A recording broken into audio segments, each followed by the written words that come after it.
What is going on, everybody? Welcome back to another episode of the Kind of Funny Xcast, your home for all things Xbox here at Kind of Funny. I'm one of your hosts, SnowBikeMike, and of course, I am joined by my two incredible co-hosts, Parris Lily and the Rogue One, Gary Whitta. Parris, how you doing this week? I'm good. I saw a comment, second episode, I'm glad to be here. I saw a comment about the first episode that made me laugh that said, this is now my two dads and Mike. Yes. I didn't want to say it, but I love it, Parris. I'm glad you embraced it. Gary, are you okay with that nickname? You like that? Yeah, I'm good. I believe I was the one who actually coined it on the podcast last week. I'll happily take credit for that one. Yes, indeed. I believe I don't know if biologically we're old enough to have pulled that off, Parris, but maybe, I don't know. Maybe if we were very intemperate in our youth, I don't know, made some early mistakes. Yeah. Parris and I can see the sitcom now. Parris and I kind of living together, like recently divorced, two dads starting over, and then Mikey shows up on the doorstep with a hobo bundle on his back. Hey, dads. I love that. But I don't know which one of you is my dad. I guess it would be pretty obvious. It would be the world's shortest mystery. That'd be the world's shortest mystery. Which one is the real dad? But now we gotta take in young Mikey there and kind of teach him the ways of old school gaming. I'd greenlight that show right now. Why not? Let's get it going right away. I love that. The story arc might be small on Who's My Dad, but we could have a nice long season and into a couple multiple seasons on that one. So with that, why don't we restart? What's going on, everybody? Welcome to this week's episode of Mike and my two dads talking Xbox. We're very excited to be here. Just some jokes to kick it off and have some fun. Of course, this is the Xcast. And guys, talking about fun and some old school gameplay, I thought we'd share a little smiles, show some cool old school stats. Just going to grab this quickly from IGN by Matt Purslow. Bungie has announced that it will close its Halo archive in February, which will mean player stats, screenshots, and files from the developers' Halo games will be gone forever. Detailed as part of the studio's weekly update blog post, Bungie explained that on February 9th, the halo.bungie.net website will be taken offline permanently. So I have Baird, our producer, bringing up my old school stats. Now, Gary and Parris, I can't wait to talk about this with all of you as you see it up on the screen. This is my childhood. This was me going to this website every single day to check my KD, check my rank, see where I'm going, if I'm going up, if I'm going down. It brought a big smile to my face to see this and reminisce. Now, Mike, I'm looking at this. This is a live page. This is actually your page as of today, right? You kind of your whole Halo history here. This is my live page right here under the name SnowBikeMike. I actually even looked it up. It has Sick Nasty 22 and it had Hawk 22, my old names as well. So pretty cool to take a trip down memory lane. Now I'm no expert. Are these good stats? Are you proud of these stats? I don't know how do you rank against other players in the Halo community with these kind of numbers?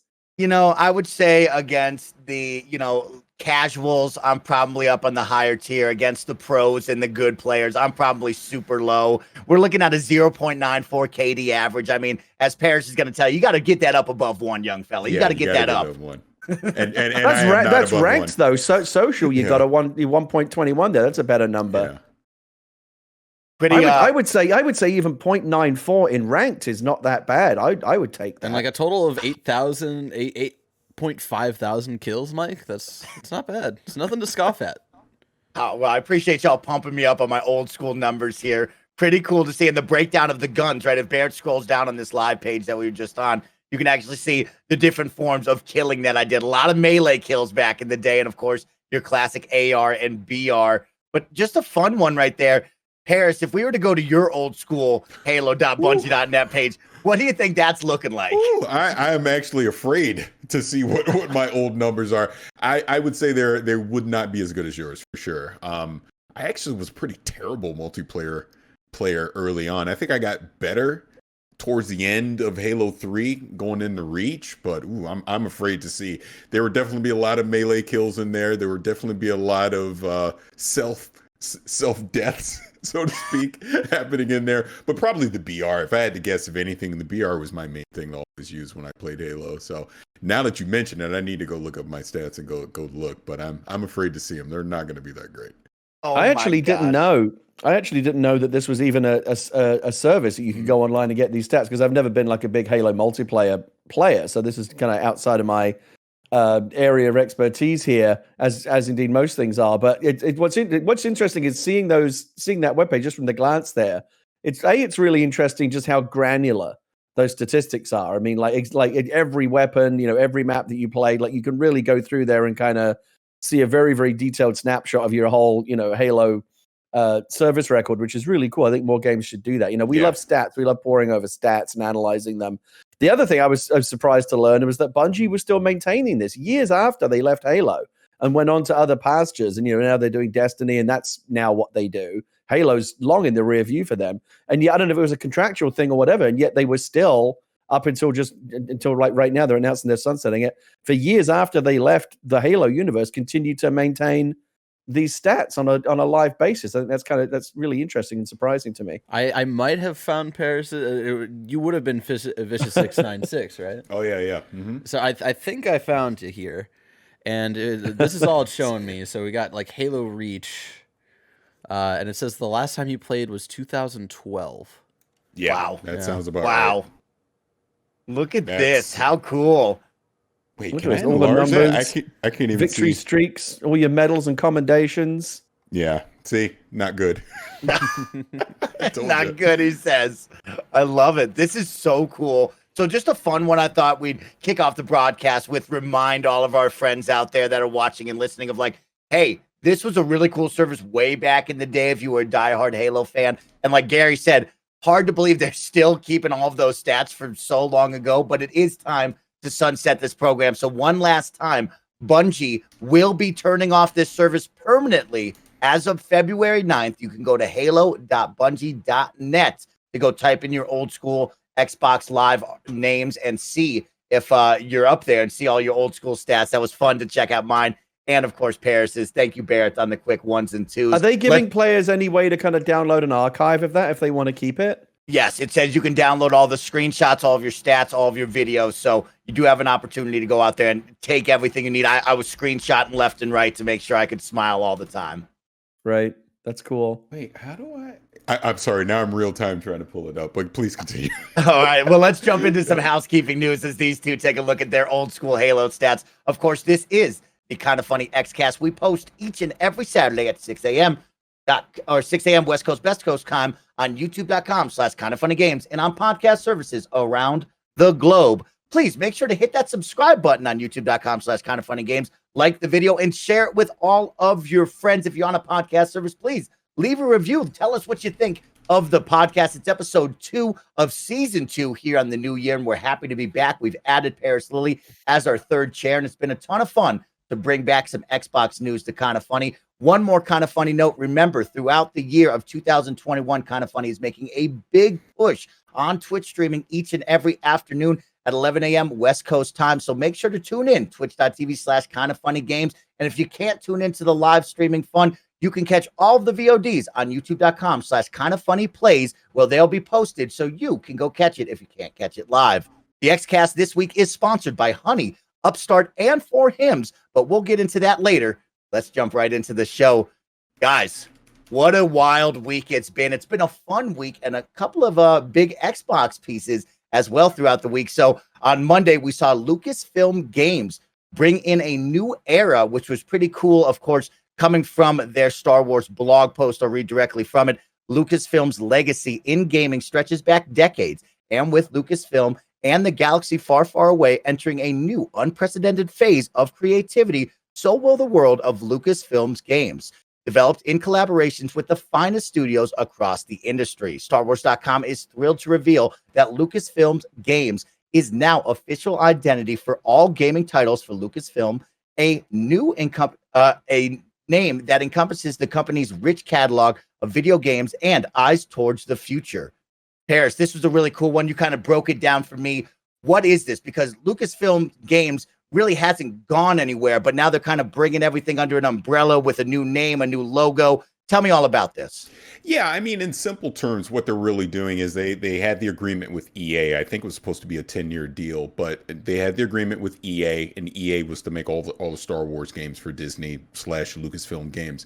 And now that I guess that deal is about to expire, or who knows what was negotiated, basically now they're going to continue to work with EA, but they're opening it up so that they can go to other studios out there in the industry to take on these Star Wars IPs and start making games for them. So it's almost like taking a Star Wars IP and matching the perfect studio to make it, so to speak. So we obviously got the first announcement, or the first couple announcements this week, with Bethesda Machine Games, and then Ubisoft with Massive making Indiana Jones game and an open world Star Wars game. So I'm pretty excited for it. This is gonna be almost like that golden age of Star Wars, where I think they can finally start taking advantage of just this vast vault of IPs and lore they have in that universe, and match them up with the right people to bring it to life. Yeah, really, really exciting. And for everybody out there that's wondering about that EA deal, I did some research. It looks like that deal will end in 2023. Of course, they did state they will continue to work with EA, but that deal that we always knew about the Star Wars license and EA, where that fell, 2023 is what I saw on the notes. Gary, I mean, you're my old school video game guy. What does Lucasfilm's games mean to you? Because they have a lot of games that aren't just Star Wars from back in the day. Don't forget, Mike, you got two gaming dads now, not just one. You got two old schoolers here who remember. Parris, I'm sure as well as I do, remembers Lucasfilm Games when it was around the first time, before it became LucasArts, and it was their first ever attempt to get into the video game world. And back in the day, Lucasfilm Games wasn't about making Star Wars games or Indiana Jones games. I mean, they did some of that, but that's where they did a lot of their own original game, like Rescue on Fractalus and Coronis Rift and Maniac Mansion and Day of the Tentacle and Ball Blazer and the Eidolon and Zack McCracken and the Alien Mindbenders and all these kind of great, amazing games that they did under the Lucasfilm Games label. There's actually a tremendous vault of Lucasfilm Games original IP that isn't anything to do with Star Wars or Indiana Jones. I would actually love to see them kind of go back into and see like what might be ripe, for reinvention or rebooting in the modern era. That's maybe a discussion they can have down the road. For right now, in terms of what it means for Star Wars and Indiana Jones, which is obviously are the two most well-known Lucasfilm properties. I'll reiterate what I said on Kind of Funny Games Daily earlier this week, because I was in the chair when this news dropped and talked about it with Greg a little bit. Was it Greg? I can't remember who I hosted. One of those bozos I hosted Games Daily with this week.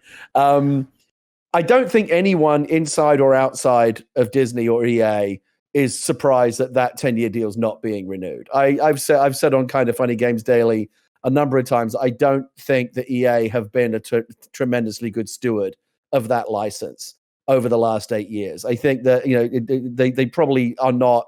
If you made that deal, I don't think EA ever really wanted the deal. They kind of inherited it from a previous generation of management, and they kind of got stuck with it. But if you ask like anyone at Disney or Lucasfilm or EA now, like, are you happy with like how the last 8 years went with that license in terms of like what came out of it?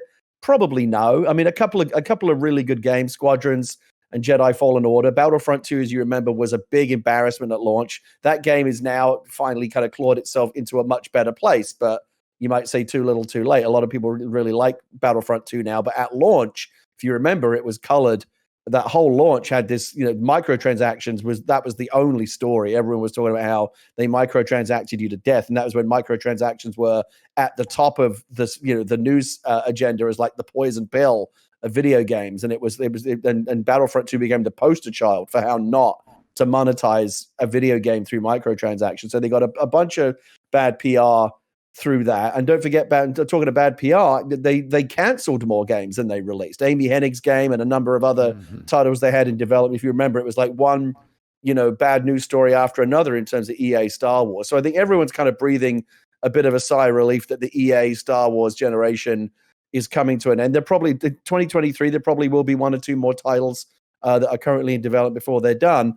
But with EA kind of in the rear view, I personally, as a gamer, I'm excited about the rebooting of the old Lucasfilm Games brand, because I'm a sentimentalist and it's nice to see that brand come back. But I'm also, on a practical sense, more excited about what that actually means for the kind of games we're going to have going forward. For the last 8 years, anything that Lucasfilm might have wanted to do in the video game space had to be served to them by EA, right? Because that was the exclusive arrangement that they had. And if it wasn't, and if EA didn't have a studio that would be the right fit for a game, or if it couldn't work on the Frostbite engine or whatever, they were very limited by those parameters. Now that they're free of those handcuffs, they can go out and work with any developer that they want. So if they have a terrific idea, for example, I'm sure we're going to talk about it. They want to do like an Ubisoft style open world game. Well, who better than Ubisoft? And now they can actually get into business with them because they don't have this exclusive arrangement. Talked about Indiana Jones, and we've been talking recently about the pairing, the perfect pairings. And I know Parris has been talking about this week on social media about, when you match up the perfect developer with the perfect property. IO Interactive with James Bond, right? The Hitman developers doing James Bond, right? It makes perfect sense. And I would put in that category as well, Machine Games doing Indiana Jones. If you played those Wolfenstein games, you know what a perfect fit that is. Those guys know how to fuck up some Nazis, let me tell you. And that's what we want to see Indiana Jones doing. That's what he's best at. So I just think this is a really, really great move for Lucasfilm and for Disney to be moving past the idea of just having one developer that has to do every kind of game that they want to do. And now they can speak to every developer. And of course, who doesn't want to be in business with those guys? Who doesn't want to be making Star Wars or Indiana Jones games? Of course, everyone's excited about working on those iconic properties. So they're going to be able to take their pick of some of the best developers out there, massive Machine Games right off the top. Like the first two that we know about are top tier studios. And I think you're going to see more of that going forward. And this is just the beginning. And I'm really, really excited. I'm more excited now for the next 10 years of Star Wars games than I was about the previous 10 years that we just got through. That's for sure. No, absolutely. I mean, one thing that, and I'm sure this is just the first couple announcements of many, but we've not had that proper Star Wars RPG, obviously, since KOTOR, and who knows who they make it out there in the industry. But that's the type of things now that Lucasfilm Games is going to be able to do.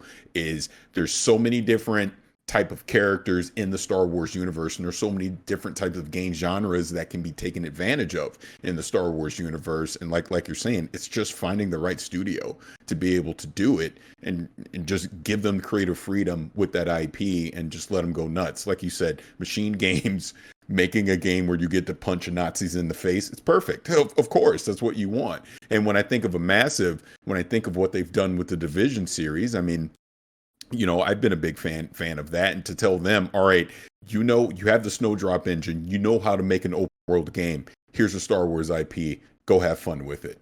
As a gamer, you should be excited for that. So I'm really looking forward to seeing what else we're going to get out of this with that pairing. Not to mention the fact that they are still going to work with EA on some level. And of course, Respawn absolutely deserves the right to continue that Jedi Fallen Order series. So let's see what they can do with that too. Absolutely. It's so good. It is really, really exciting. And, I was reading up on it, and the coolest part was like, hey, we're opening up the sandbox to everybody now, right? Yeah. They can come to us. They can pitch us their fun ideas. And if they're within the bounds that we want them to, right, they're going to have the final say no matter what. They were talking about is like, you can pitch your idea to us. You can try to, make whatever you want, but we will have the final say. But it's really cool of like, hey, we're going to invite everybody to the party. And as we always have talked about, video games are for everyone and can create by anyone. And it's really exciting to see of like, oh man, what other studios are going to come to the table, right? Who's talented? Who wants to bring it? And I'm so excited because we're going to talk about two things here. And I kind of want to start to segue towards that of like, it's not just the galaxy far, far away anymore, right? We're going to look at all of the properties here. And I'll encourage all of our best friends out there to go watch What's Good Games. Of course, Andrea, Brittany, and Steimer had John T. Drake on. Of course, you all know that John is Andrea's husband. I was just saying, how'd they get him? She went through the right channels. She called him PR. But, of course, John, if you guys don't know, is the VP of games at Disney for business and licensing. And he said it best of like, he thinks of Disney and everything that they do is like 60% of pop culture, right? You think of Star Wars, we instantly go to that. Now we think of Marvel, of course, but there is so much more to that whole umbrella that really leads to like, man, we could see a lot more games, right? Of course, Fox has come over. They don't call it 20th Century Fox anymore. They just call it 20th Century, but we could see another Predator game. We could see anything that falls under these umbrellas, and it's going to be really, really exciting to see. And so moving away for just a little bit from the galaxy far, far away, of course, on Tuesday, we saw Bethesda announce that they are going to create an Indiana Jones games developed by Machine Games and executive produced by Todd Howard in collaboration with Lucasfilm Games. I'll give you a couple of quick tweets as Barrett brings up, of course, the teaser trailer here. The tweet coming from Bethesda: a new Indiana Jones games with an original story is in development from our studio, Machine Games, and will be executive produced by Todd Howard in collaboration with Lucasfilm Games. It will be some time before we have more to reveal, but we're very excited to share today's news. Machine Games then tweeted, "We're developing a new Indiana Jones video game. As huge fans of the franchise, it's a tremendous honor for us to create a brand new Indiana Jones game with a completely original story. We're very excited and can't wait to share more in the future." Guys, wow, this is a match made in heaven. As Gary said before, of course, we talked about those other studios and the games and the IPs that they're creating. Now we look at Machine Games, and this is the match made in heaven, right? We're coming off of Wolfenstein. We're beating up baddies. We're beating up Nazis. And now we're just going to turn it into Indiana Jones. Gary, I'll kick it to you because you touched on it. I mean, this is the match made in heaven. Indy, is this the answer? Do you like this Indiana Jones property here? I mean, obviously, I love Indiana Jones. I grew up with Indiana Jones. I wore out my VHS tape of Raiders of the Lost Ark when I was a kid. So I'm glad to see it come back. A couple of people have raised the question of how relevant Indiana Jones is to like a new audience of gamers. Like there's a whole new generation of kids who grew up and playing games and who were born after the last Indiana Jones movie came out. Now I know they're making a new one, and Indiana Jones is one of those things that almost kind of transcends generations, and it's just in the air supply. Everyone knows who Indiana Jones is. I think often that trailer is really, really telling. I think often you can demonstrate how iconic a property is by how little of it you show, and people still know what it is, right? Well, what did they show in that trailer? Almost nothing. But as soon as you hear literally just the first 4 bars of that music, you know where you go, oh my God, it's Indiana Jones. Like they didn't even need to show the hat and the bullwhip at the end. It's nice that they did, but they didn't even need it. As soon as you hear da da da da, you go, okay, all right, I'm in. Right? You just know it's Indiana Jones. So I think that's wonderful. I think Machine Games, again, I actually just started for the first time playing the Machine Games Wolfenstein games just recently last year and got really, really into them. They're fantastically well done, great storytelling, great gameplay, technically just amazing. It does, start you thinking, well, does that mean that this is likely to be the Machine Games are mostly known for these first-person Wolfenstein games. Would they go first-person with this? Would that be appropriate for Indiana Jones? I don't know. Obviously, everyone's been making the Uncharted comparisons. Blessing had a great tweet earlier this week when he said, Xbox gamers finally have their version of Uncharted, and it's literally Indiana Jones, right? The Uncharted's daddy, right? You want to talk about gaming dads? Indiana Jones is Uncharted's daddy. There's no question that Uncharted and Tomb Raider and all of these things wouldn't exist without Indiana Jones. And so, yes, every reason to be excited, every reason to want to see more. I'll be really interested to see which way they go. I feel like the two most obvious routes are to do it in first person or to pull back and try and do a more traditional Nathan Drake, Lara Croft third person type experience. I'll be really interested to get the first actual look at the game, but they do absolutely have one of the most storied storytelling platforms and most beloved and well-known characters in pop culture history to play with now. I think there's a lot of great potential there. There was some discussion this week about how this would play into the already ongoing story about Bethesda and Microsoft exclusivity. We can revisit that right now, but I think we all kind of agreed that Indiana Jones is most likely to be multi-platform. I'd be very surprised if Disney allowed them to lock that to one platform when it's such a big thing. Really everybody wants to get their hands on the next Indiana Jones game. So I think my guess is whatever Microsoft plans are for Bethesda and the titles that they own, Fallout and Doom and Wolfenstein and Skyrim, that's one thing. But when you're playing with someone else's property, you don't get to make the decision if it's going to be exclusive to your platform. I'm sure it's a multi-platform deal. I'm sure we'll be playing the new Indiana Jones game on PlayStation and on PC just as well as we, and maybe even Switch, as well as we will be on Xbox. So I don't think this is going to be an example of where when Blessing first tweeted, I was like, man, that's so exciting. It was like, no, that couldn't really happen. But like PlayStation fans going, well, we have Uncharted. Xbox fans going, yeah, well, we got Indiana Jones. Like, I don't care how cool Nathan Drake is. Indiana Jones will always be cooler. He is the OG, the original. Will he always be relevant, though? Do you think Yes. Do you think he'll succeed in the video game realm? Well, and so I touched on that earlier when I said like there is a whole generation of gamers now, young kids that have grown up, in a post Indiana Jones world. There hasn't been a movie in a really long time, but there is a new one coming. And with the full force of Disney global marketing, and they get behind that, that will be a really big movie. And I do think that certain things like Indiana Jones and Star Wars, and all credit to George Lucas, like really, this one guy created two of the most iconic properties of all time, and I do believe they transcend time and generations. Indiana Jones and Star Wars are on a level of pop culture, awareness that transcends everything. Like, I'd be really surprised if I could find, like, I'm making this argument that a lot of kids don't know who Indiana Jones is, but I don't know. I could probably pull any 16-year-old kid off the street and say, "Have you heard Indiana Jones?" They go, "Oh yeah, of course." Like, they know. Who doesn't know who Indiana Jones is? Although, who was it who was telling me this week that certain members of the Kind of Funny team have not seen an Indiana Jones movie? That's quite shocking to me. Blessing and Blessing. Okay, like Blessing, like he's a year older than me. Him not seeing it, I kind of get. Like my dad had me watch them when I was younger, but not everybody's gonna have that parent who's like super into Indiana Jones. The surprising person who's never seen Indiana Jones is Tim Gettys. Like, what? That's shocking to me because he's a movie fan. I mean, this is a different conversation, Barrett, but surely maybe Indiana Jones in review is something that needs to happen over on Kind of Funny. People have been calling it. People have been calling for it, but I don't make those calls. I make sure my Xcast crew's okay, and that's all I can do. How can you not check that box? It's one of those movies where you can't say you're a movie lover and have not seen an Indiana Jones film. Well, I'm trying to think. I know they were on Netflix at one point, but are they on Disney Plus now? They'll be on Disney Plus now. They used to be on Netflix. I don't think they're on Disney yet. Yeah, but eventually they will. I'm sure there must be some licensing. I will say I have never seen Temple of Doom. My dad had me skip over that one because he personally wasn't a fan of it. So he was just like, we're watching 3. And then I watched Kingdom of the Crystal Skull. And it's funny. For some reason, I've become the guy that's always defending like the least liked movies from those two trilogies. Like I will go to bat for Return of the Jedi, and I will go to bat for Temple of Doom, even though those are generally the two least liked movies from their respective trilogies. Hey, Short Round. Gotta love Short Round. I love Short Round. Now, I'm pretty sure I'm right. I could be wrong. Someone out there watching could correct me. But Temple of Doom, it was the first PG-13 movie, right? I think it was.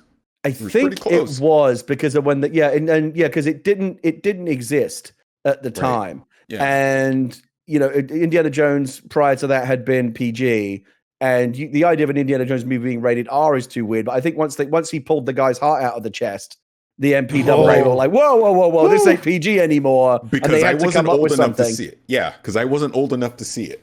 And I remember I was bent and I had to sneak in to go see it with my friends. The YouTube comments will correct us, but it was either that or Red Dawn. It was one. They both happened around the same time at the dawn of the PG-13 era. But Parris, you'll remember. I don't know if you ever played these back in the day, but there is Indiana Jones, like Star Wars, has a pretty good video game history as well. Like Fate of it, we talk to real Indiana Jones fans, and they'll all talk about Fate of Atlantis as like a great Indiana Jones game. And some of the best Indiana Jones storytelling happened in those games. We don't talk about it because it's not as sexy as the movies, but I think there's a great opportunity here with this new game, especially now that we take storytelling in video games so much more seriously than we used to back in the day.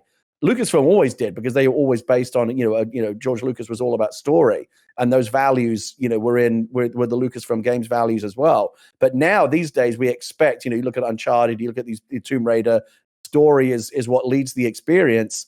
I think there's an opportunity here for a really, really great new Indiana Jones storytelling experience that isn't necessarily the new movie, but could be just as good in a video game. No, completely agree. And like you're saying with the old games, you were talking before about would machine games go first person or would they go third person? It's because of the old games. I actually kind of hope they go third person with it.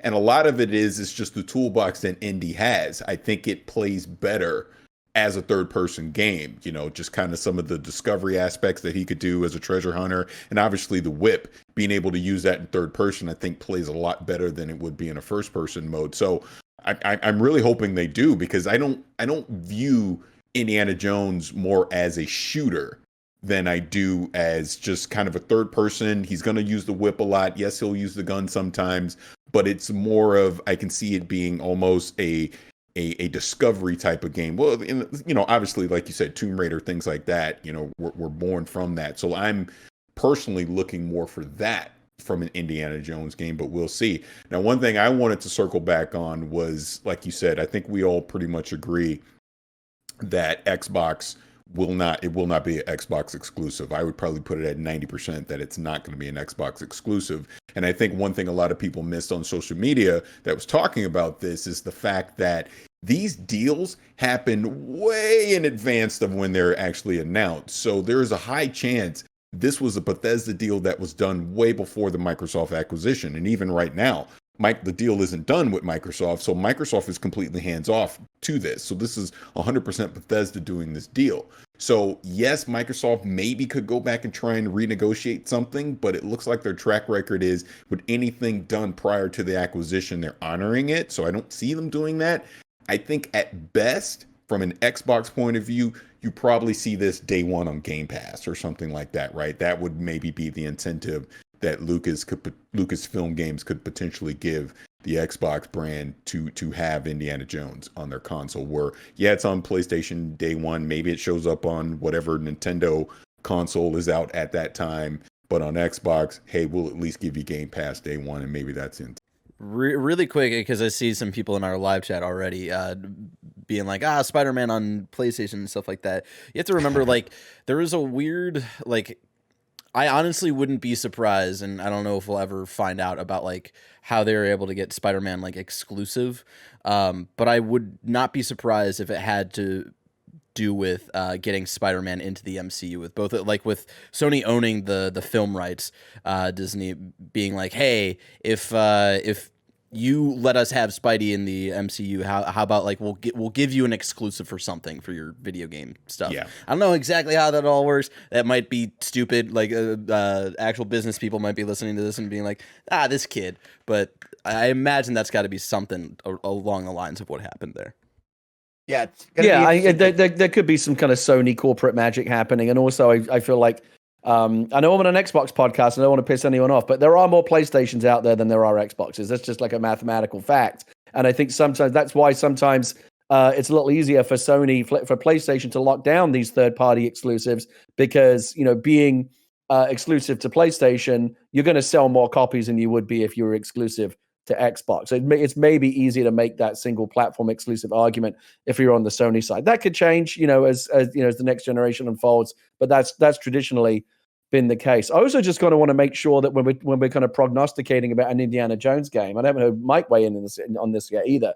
Is I don't know. I want to, like, right now we're kind of just assuming it's going to be like either a first-person game, because that's what Machine Games has done historically, or a third-person game, because when you think about Indiana Jones type games, you think of Lara Croft and you think of Nathan Drake. So you just go there immediately. But I just want to make sure that we're not short-circuiting the process. Maybe there's something else they could do. I don't know. I don't think that they would ever do this with a mainline Indiana Jones game, but I would love them just off to the side, a smaller indie project. Bring back Ron Gilbert, bring back some of the Telltale Games, Lucasfilm alumni from back in the day, and just do like a cheap, you don't have to spend a lot of money, but do like a cheap throwback point-and-click adventure in that Fate of Atlantis, Last Crusade vein. I think that would be awesome. Who wouldn't want to see that? Just put it in, just do it as a little indie game with the Lucasfilm Games branding, put together a little, like the new, maybe the new revised. Don't forget the Telltale Games original version of it was largely staffed from ex-Lucasfilm Games employees that made a bunch of those old games back in the day, and you've still got Gilbert and a lot of these guys out there making these old throwback point-and-click adventures. I know that's not like to be like the big Machine Games way of doing it, but again, this is the kind of the old school gamer dad energy in me kind of coming through again. I kind of want to see some of those old school Indiana Jones gaming vibes. Everyone loved Fate of Atlantis, was so good. And it really it just fits that style of gameplay where you're solving puzzles and it's very, very story and dialogue and character based. Fits the Indiana Jones vibe, I think, just very well. Completely agree. And I would say that's the one thing about Indiana Jones that, again, talking about why I wouldn't want it necessarily be in first person, is a lot of the puzzle solving elements just fits perfectly with Indiana Jones being a treasure hunter, right? You want to solve puzzles be able to get certain things. Again, going with the old gamer dad stuff. Do you remember the Indiana Jones arcade game? God, I can't, this had to Yes, have been like in the vaguely. late 80s. Yeah, late 80s, something like that. I'll have to go look it up. But I just remember wasting a lot of money playing that too. Having a lot of fun. I think I feel like it's going to be a third. I feel like it's going to be a third person. Yeah. Like it just kind of maybe that's the least imaginative way to think about it. But like sometimes you don't have to reinvent the wheel. Like we've been seeing Right. video. We've seen video game design in that Indiana Jones style develop to the point where now it's so easy to see what an Indiana Jones game would and should look like. Lara Croft and Nathan Drake have kind of shown the way.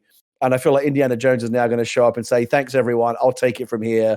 You know, all of these puzzle solving and traversal systems and firefights and swinging across chasms and stuff. Yep. You guys have done that now. Really, you've shown us the model. Now let Daddy take over from here. Right. I feel like that's going to be Yeah. the vibe with Indiana Jones coming into this space. This week, we'd like to thank our sponsors, Honey, Upstart, and For Hims. Thanks to Honey. These days, it feels like online shopping is the only shopping we really do. That's where today's sponsor, Honey, comes in. It's the free browser extension that scours the internet for promo codes and automatically tests them for when you're checking out. Honey is basically your online shopping best friend. You get Honey on your computer for free in 2 easy clicks. Then when you're checking out on one of its over 30,000 supported sites, Honey pops up and all you have to do is click Apply Coupons. Wait a few seconds as Honey searches for coupons for that site. If Honey finds working codes, it'll apply the best one to your cart. Our producer Barrett has been using Honey for years, and it has saved him hundreds when shopping for everyday items for him, his wife, and his dog. Honey has found its over 17 million members over $2 billion in savings. Honey supports all kinds of retailers, from tech and gaming sites to fashion brands to even food delivery. It's simple. If you have a computer, Honey should be on it. It's free and works with whatever browser you use. You can get Honey for free today at joinhoney.com/kinda. That's joinhoney.com/kinda so they know we sent you. Thanks, Honey, for supporting today's episode. Up next, we'd like to thank Upstart. You know that credit card, the one you're afraid to look at to see what the balance is? If you've been avoiding your debt, it's time to confront it. Upstart can help you face it and finally pay it off. Whether it's paying off credit cards, consolidating high-interest debt, or funding personal expenses, over 500,000 people have used Upstart to get a simple fixed monthly payment. When Greg Miller moved across the country as a young lad, he took out a loan and got a terrible interest rate. Upstart would have helped because they look at your education and job history when giving you a rate. To them, you're more than just a credit score. Find out how Upstart can lower your monthly payments today when you go to upstart.com/kindafunny. That's upstart.com/kindafunny. Don't forget to use the URL to let them know we sent you. Loan amounts will be determined based on your credit, income, and certain other information provided in your loan application. Go to upstart.com/kindafunny. We'd like to thank our final sponsor, For Hims. ForHims.com is all about men's wellness. We all know the story. Andy and Nick wanted to maintain their own wellness, so they looked to For Hims for help keeping their hair full and healthy. We can confirm they've been loving it ever since. Through Hims, you can get the prescription medication that treats ED. Real science, real solutions to ED. Hims makes it easy. Hims connects you with a licensed medical professional online who can prescribe FDA-approved prescription medication to treat ED. You get the same active ingredient as the expensive little pill, but without the expensive price tag. This could cost hundreds of bucks if you had to go through a doctor or pharmacy. Not so with Hims. Hims makes it simple and affordable. No embarrassing conversations, no expensive appointments. Just answer a few questions online about your medical history, and a provider will confidentially review. If approved, your medication is shipped directly to your door in a discreet packaging, and shipping is free. No more searching online for answers to questions about ED or sexual wellness. Just go to your Hims account and ask a medical professional you can trust. Why live with ED when the solution can be so simple? Try Hims today by starting out with a free online visit. Go to forhims.com/kindafunny for your free visit. forhims.com/kindafunny. That's forhims.com/kindafunny. forhims.com/kindafunny. Prescription products are subject to medical provider approval and require an online consultation with a medical provider who will determine if your prescription is appropriate. See website for full details and safety information. Remember, that's forhims.com/kindafunny. Oh my gosh, you two got me smiling from ear to ear, and I'm sure all the listeners and watchers out there are getting real amped up, right? Because this was a big announcement to kick off the week on a Tuesday of like, hey, Indiana Jones is being made by Bethesda and Machine Games, and I think everybody around the collective internet, no matter where you fall in your gaming camp, remember, games are for everyone always, we preach that here, but truly and honestly, everybody was excited about this. The idea of an Indiana Jones games, the endless possibilities, and I do agree, I think it's going to be an action exploration game. I think of Lara Croft, I think of Uncharted, and then I also think of what we just saw with Respawn with Jedi Fallen Order, right? And how much fun that was, that third-person action RPG type game. And I think it fits so well with indie. But now my question turns is to, we've talked about exclusivity, we've talked about the name, but now we got to kind of talk about what you brought up with the PG-13 status. And Machine Games is known for very violent Nazi killing, Nazi slaying gameplay, right? And now we kind of fall under this Disney umbrella, right? And we've seen Disney with the MCU talk about taking on Deadpool, and Deadpool, the movie, I know it's different from games, but Deadpool was rated R. Disney was kind of apprehensive. They have announced that it will be rated R for Deadpool 3.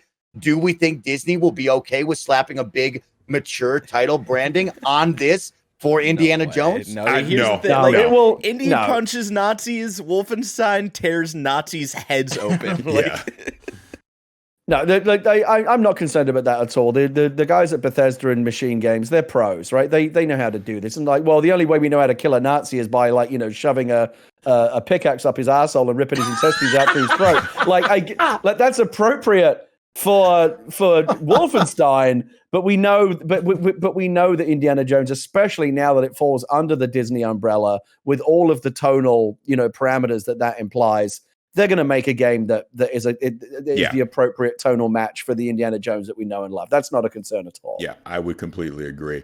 Now, I want to get this in before I forget, because I know, because Gary, when you were on with Greg and you guys were talking about this, when all the Star Wars, Lucasfilm Game stuff, like your dream matchup, I called in and said one, but I've thought about it since and I tweeted about it, but I want to say it officially.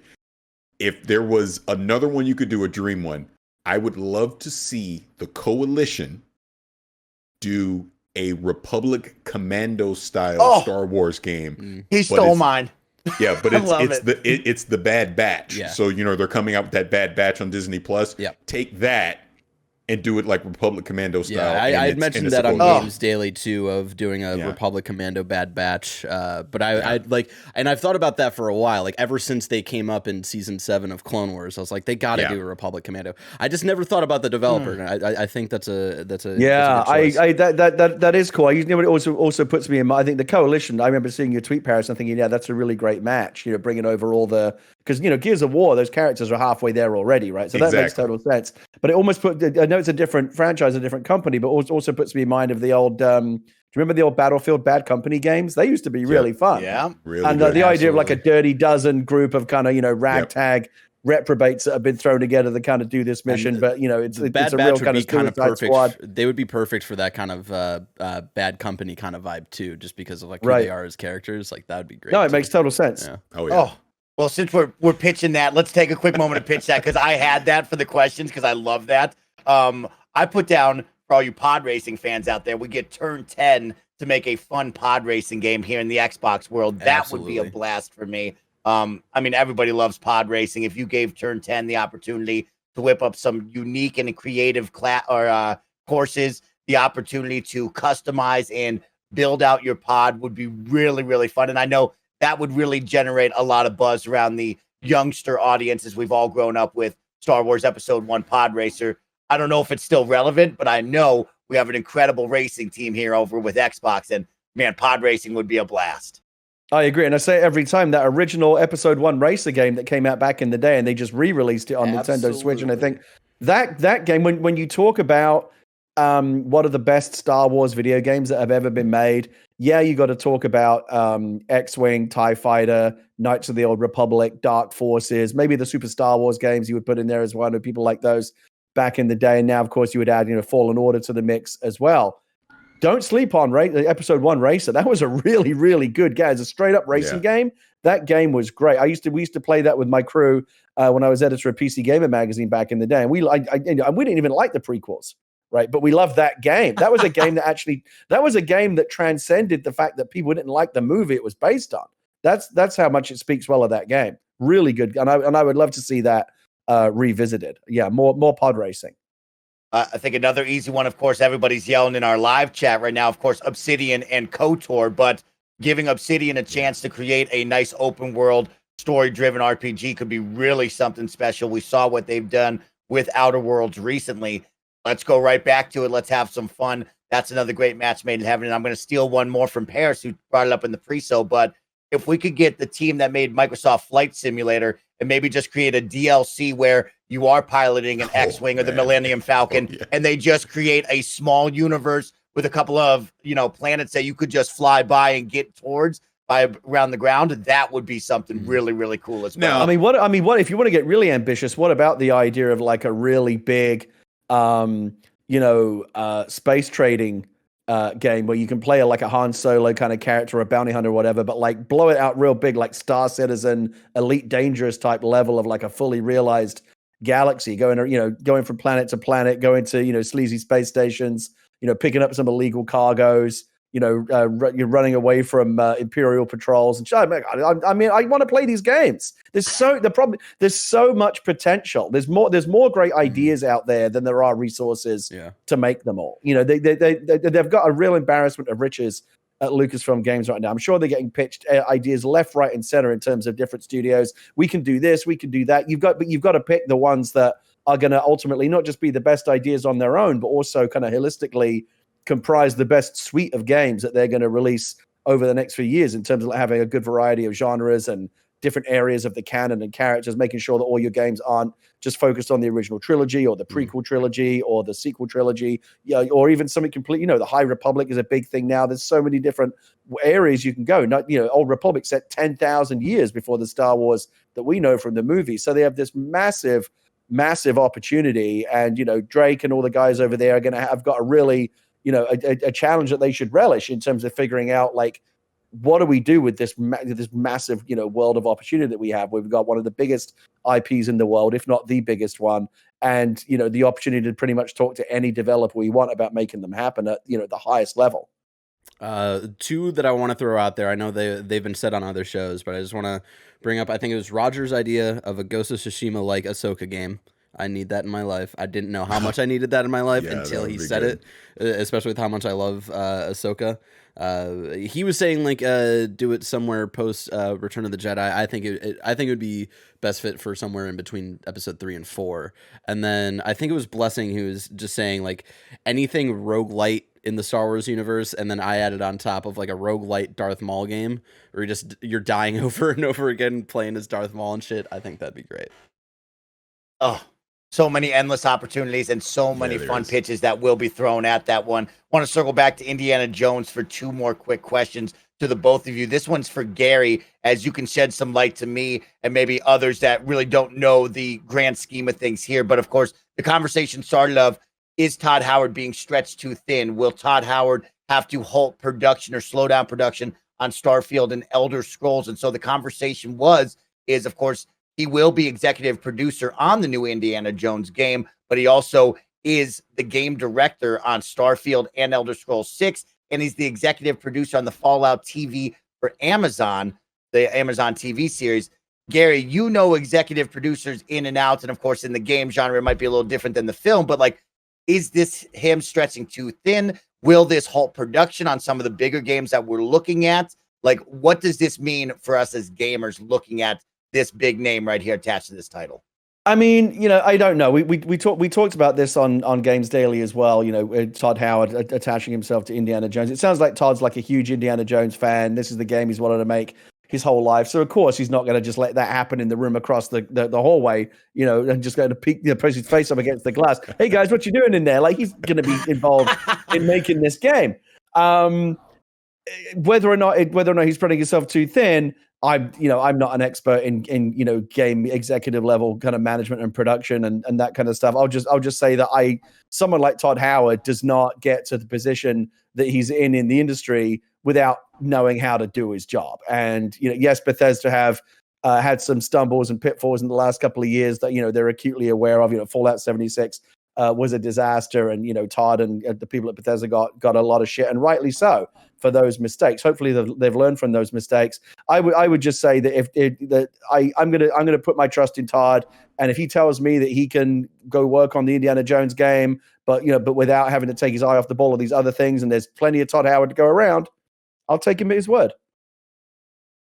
Okay. Well, of course, Pete Hines did chime in on that. He put out a tweet that said, quote, Todd is currently executive producer on many Bethesda game studios and other projects, such as the Fallout TV show. His main focus still remains on directing the upcoming Starfield and the Elder Scrolls 6 games, which aren't affected by today's news.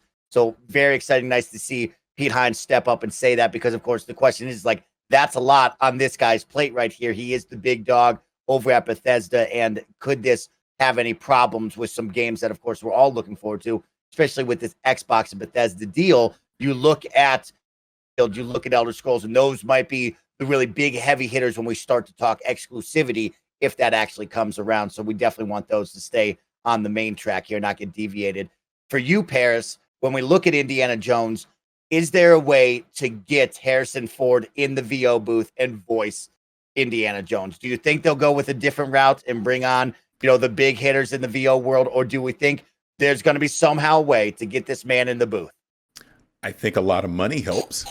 I'm pretty sure Okay, he'd be more than happy to jump in there for that. He's interesting to me because he's made rumblings about, obviously, with Star Wars and Han Solo, he's ready to leave that behind. But we just simply don't know how he feels about the Indiana Jones character. Like, is he in the next movie? I can't remember if he is. Yeah, he is. He is. So maybe he would be open to it. I don't know. He would be, like you made a good point, he'd be open to getting all that money.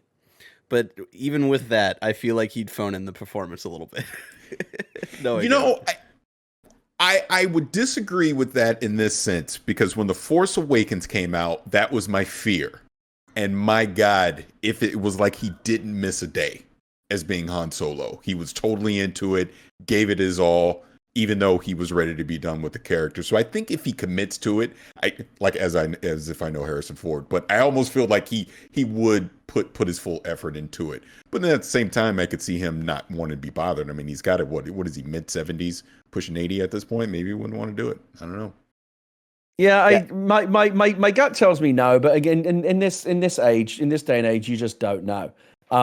He is coming back for another Indiana Jones movie, and Harrison Ford has, and he's every right, he's deserved this over the career that he's had, has cultivated a reputation of a guy who has zero fucks left to give, and I think that's absolutely right. Exactly. He doesn't need any of this shit. He can retire very comfortably and not have to work a day again in his life. But he is coming back for another Indiana Jones movie, which obviously is much more, physically taxing and involved than just standing behind a microphone and doing a voice part. So I don't know. Maybe they bundle it all in together. Maybe he comes back and does like all of his Indiana Jones stuff, does the new movie, and does a bunch of voice stuff for the video game as well. Maybe there's some connection between the new game and the new movie. We don't know yet what the larger plans are. I'll simply say this: if they don't get Harrison Ford, they've done very well in the past with sound-alike actors on the previous Lucasfilm Indiana Jones games, where like you would swear it was Harrison Ford. Like they get very, very, they have really, really good sound-alike options for Indiana Jones. Just like in a lot of the animated Star Wars stuff, they don't. Or sometimes we've been able to get. Saw Gerrera came back and Forrest Whitaker came back and did Saw Gerrera in Star Wars Rebels, but a lot of times like Darth Maul and other like that's not Peter Serafinovich's voice as Darth Maul, the original Darth Maul voice. He no longer does it, but now they have other actors that sound just as good. So it would be nice from a publicity standpoint. It would be cool to say, because it would be the first time ever that he's played Indiana Jones in a video game. They could probably throw a lot of money at him and get him to do it, but I don't think it's a super important thing either way. If it's not Harrison Ford, they'll find someone else. They probably already they already know who their Indiana Jones alt voices for when they can't get Harrison Ford. They have like a whole library of these guys. You just made me think of something. So with Lucasfilm Games, I screw this name up every time. Yeah. Lucasfilm Games, yes, doing this model that they're doing, licensing out the IPs to the various studios. We all agree that seems like a great idea. let's just take Indiana Jones as an example. What if it is a tie-in to the new movie? So okay, it makes sense that they're doing this. But what if it's not? And this is a planned trilogy, so to speak. They want to make multiple Indiana Jones games. You just gave this to Machine Games. Machine Games is owned by Bethesda, which will soon be owned by Xbox. What if they don't want to do that? Right? What if Xbox doesn't want Machine Games to keep making Indiana Jones games? They're like, okay, it's cool you did the one. We want you making Wolfenstein. Get back to making Wolfenstein, right? At that point, that's where the concern comes in, because now Lucasfilm Games would have to give the Indiana Jones to another studio. What if they're not as good as Machine Games? You see what I'm saying? So I do wonder about that. If there was any flaw to the system of what they're doing, there's no way that Lucas can get a dedicated commitment long term from a studio like Massive, as an example. There's no way Massive could give a long term commitment to making whatever this open world game is that they're going to make beyond the one that they're making right now. Of course, they would support it, patches and obviously that stuff. But once that commitment's up, Massive isn't going to want to jump into the sequel for that. Ubisoft is going to say, hey, we want you making the Division 3, or we want you making this new IP for us, versus being the Star Wars studio. You know what I mean? So I'm just thinking ahead, and obviously you can have multiple teams doing multiple things, but if there was any concern to any of this, it would be that if they could have a long-term commitment to various sequels to these Star Wars IPs from these studios across the industry. I mean, they're going to face that issue already, Parris, in a couple of years from now. My guess is that EA and Respawn is probably rushing out or working very quickly on a new Fallen Order so they can get that before their license expires.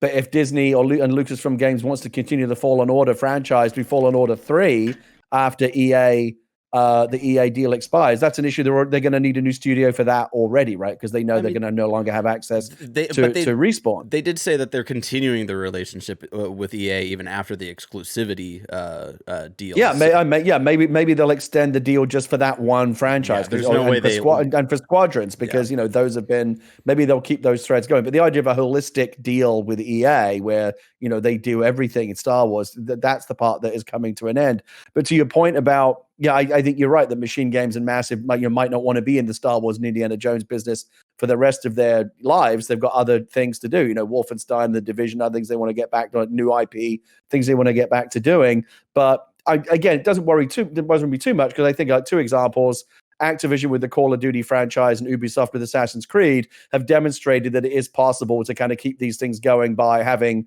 like a small family of studios who are all kind of, it's not always, it's not the same studio that puts out Assassin's Creed every year. It's not the same studio that puts Call of Duty out every year, but they're all kind of pulling in the same direction. And sometimes that's interesting, and having the different studios, each one brings a little different flavor, but they're all, a Call of Duty game when you see one, but you also know that a Treyarch Call of Duty game is slightly different than an Infinity Ward Call of Duty game. And so I think if they decide that they want to keep making, let's say that the Indiana Jones game is a big hit and the Massive open world game is a big hit, and they want to do direct sequels to both of those. My guess is, and again, who the hell knows? It's so early to be even speculating. Yeah. But my guess is that they'll find new studios for those games to build off the foundation that Massive and Machine have already laid down with the first games.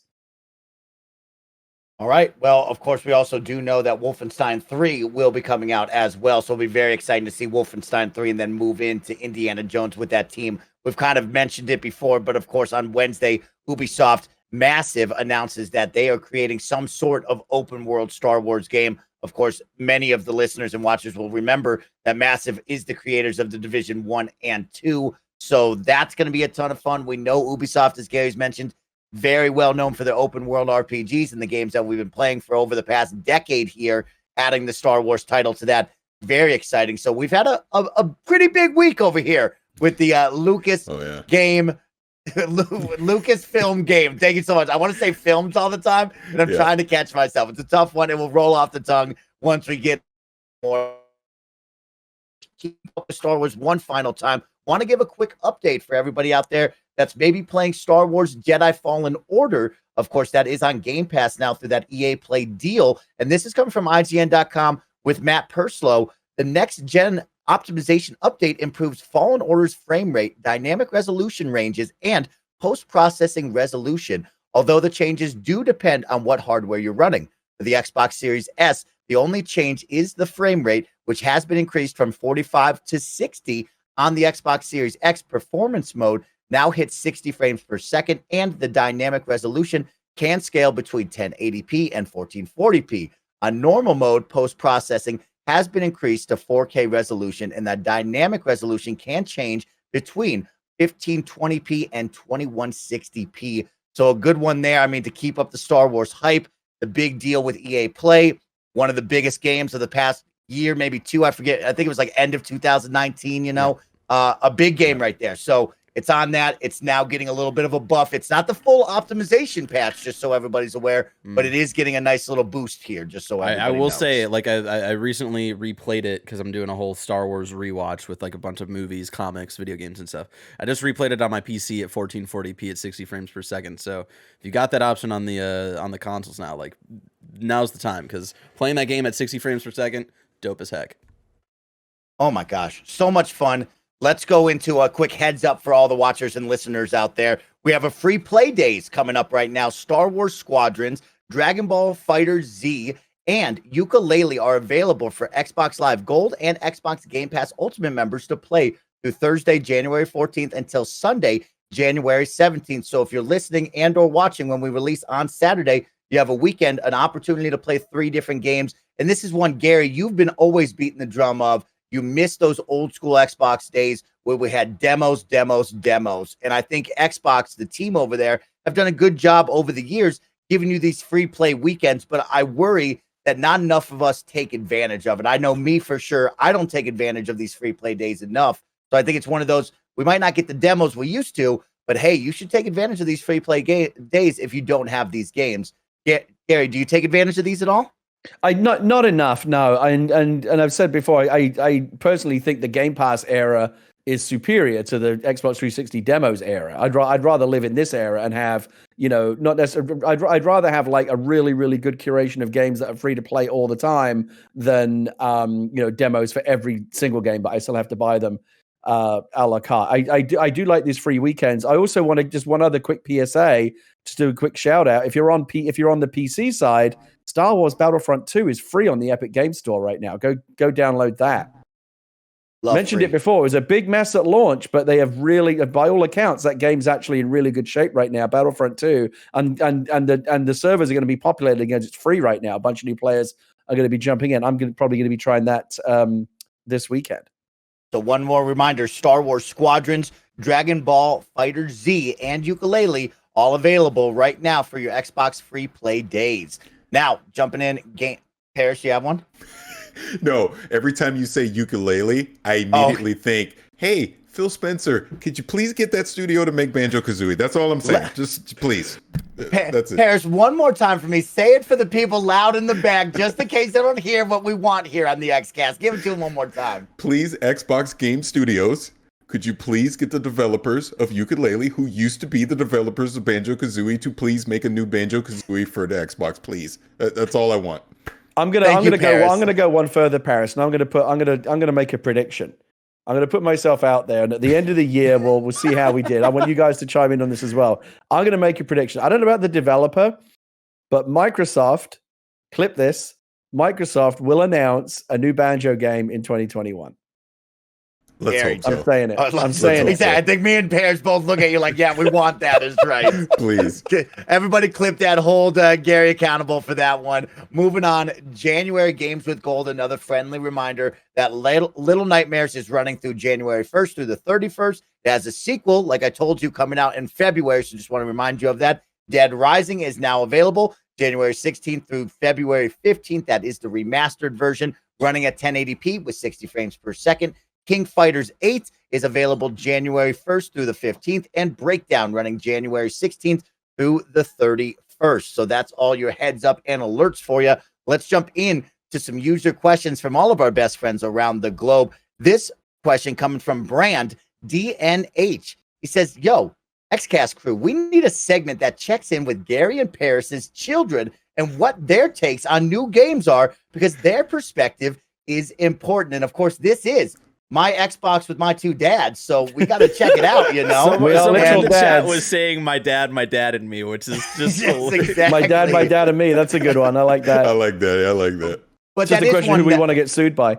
Yeah, that is one that is important, right? Like, I mean, you two have children of ranging ages. You guys have the youth in front of you, and you know what's hip, what's hot, what they're playing. So this is a good moment to be like, hey, Parris, really quick, what are your kids playing, and what do they think about the games they're playing?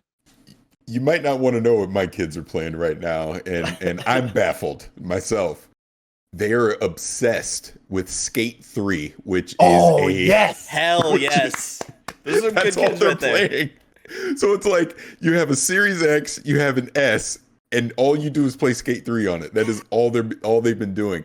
My daughter actually has been playing, my oldest daughter, I should say, she's been playing a lot of Fortnite lately, and then with her boyfriend and then my son, they'll play Minecraft Dungeons. That would probably be the other thing. But my youngest daughter is obsessed with Skate 3, and so is my son. It's hilarious to me. Oh my God.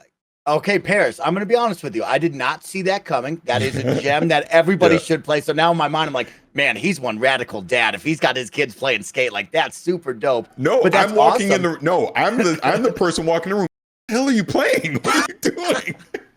Do you know where they may have got the influence from? Because that's my question now. Is like, if you weren't that guy, where did they get this influence? They did not get it from me. I've never been into the skate games. My brother-in-law loves the skate games, and maybe they got it from him. I have no idea, but 2 of the 3 obsessed with it. Wow. Okay, that is awesome. Gary, I'm going to kick it to you. What has your kid been playing lately? What's hot over there with the youth? So I have an 8-year-old, and she is fairly predictable in her tastes. Probably her most played game is Minecraft. All kids are into Minecraft. She likes Minecraft Dungeons as well. I play that with her. She on Xbox. She loves The Sims. She plays a hell of a lot of Sims. She gets all the expansions and all the. She just got the. You like this actually, Mike? She got the snowy escapes where you get to go up into you get to go to like the ski resort. And have like a whole vacation package with your sim family. She's really into that right now.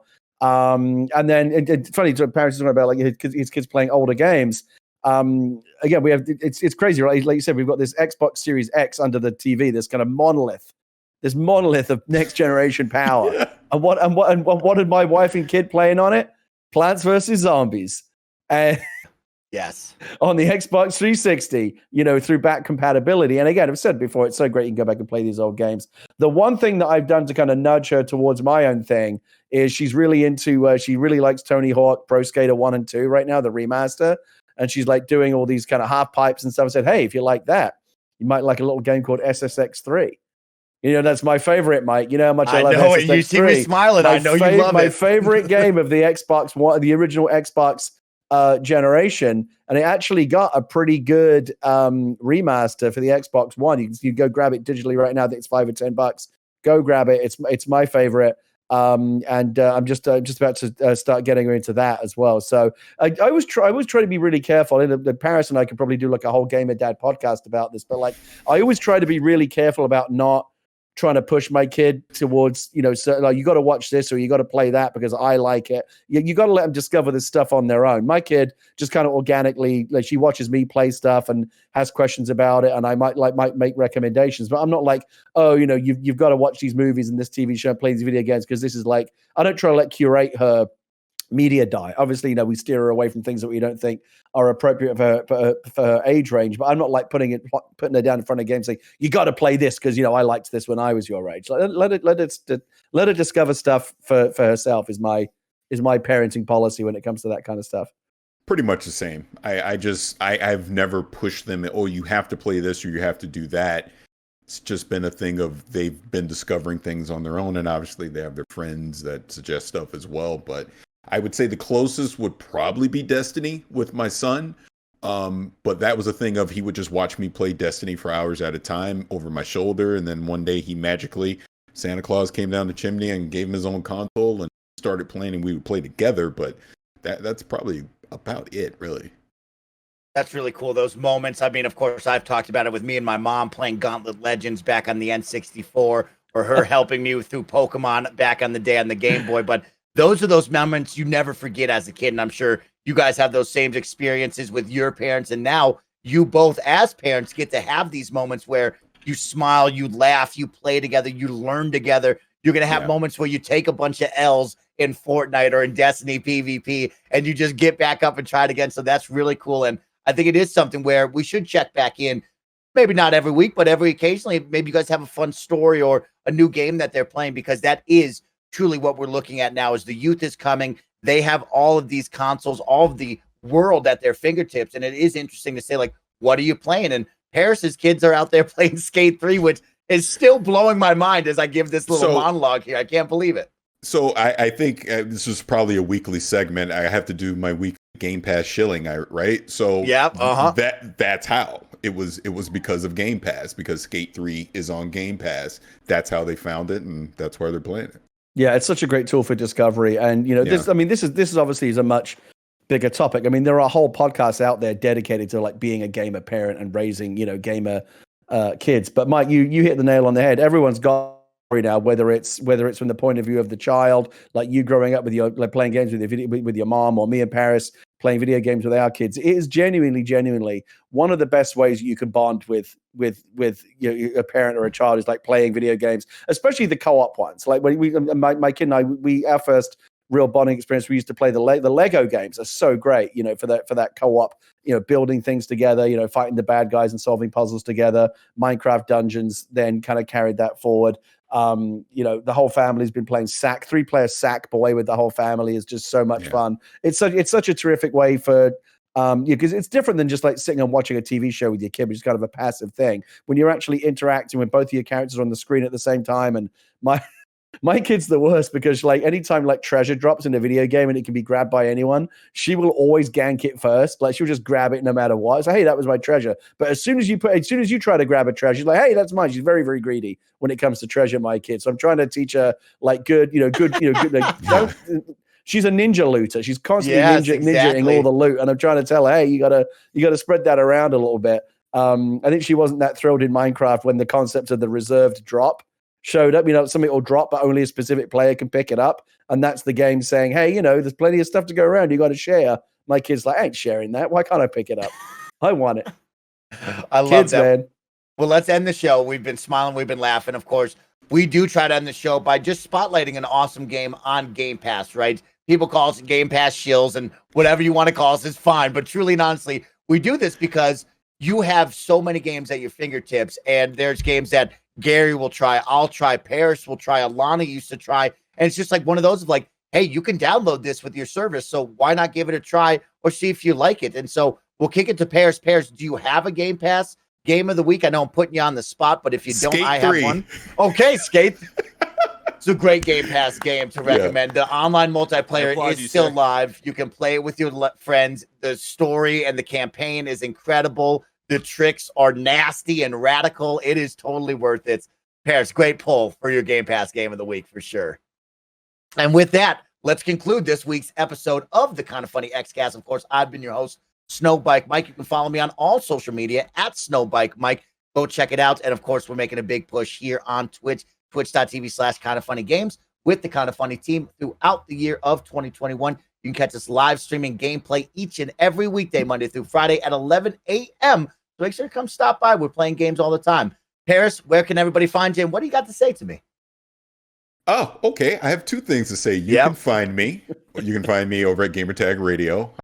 And if you want to see me on social media, that's going to be on Twitter at Vicious696. And I want to put in one last Game Pass shilling plug. Ooh, I love it. And actually, this is a suggestion that I would love to see Xbox implement. I talked about this on Gamertag Radio. I would love to see them change the UI. When I think about Netflix Netflix, and I think about discovering new things to watch. Netflix has a top 10 list. Like, here are the top 10 things that are being watched currently on Netflix. Game Pass should have that, where here are the top 10 things of this week that people have downloaded to play on Game Pass. I think that would be an added benefit to discovery of certain titles, and then you can, I know they have like a most popular list, things like that, but just kind of curate and show more of what the community is actually downloading and playing on Game Pass. So when someone brand new is coming in service, it kind of gives them an idea of what they can try out first. Awesome.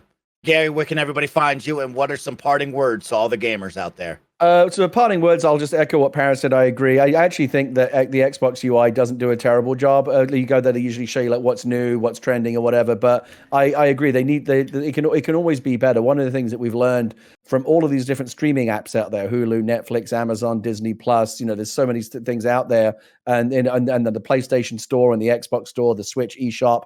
They all have different, you can see all these different ways that they try to help you discover things. And we've gotten to a point now where there's just so much content out there, so many games, so many movies. Netflix is dropping like 20 new pieces of content every day. It's overwhelming. Right? We've all had that feeling of kind of Netflix like panic attack when you're like looking at all this. It's like, I don't know what to pick. There's just too much stuff. Like, help me out, Netflix. And the algorithms generally aren't very good. All of those services need to do better, and I agree that with Game Pass is now overwhelming. There's so much stuff on it. You can almost have too much of a good thing. The way to mitigate that, as Parris says, is to try and help people discover things that they're going to enjoy. Because even though the price is no longer a factor, it's still, it takes a while to install a game, and we only have so much hard drive space. You still have to kind of just make decisions about what you want to invest your time in. With everything out there that's in the Game Pass ecosystem. So I agree with that. Those are my parting words. My full name is where you will find me: Twitter, Twitch, YouTube, Gary Whitta, GaryWhitta.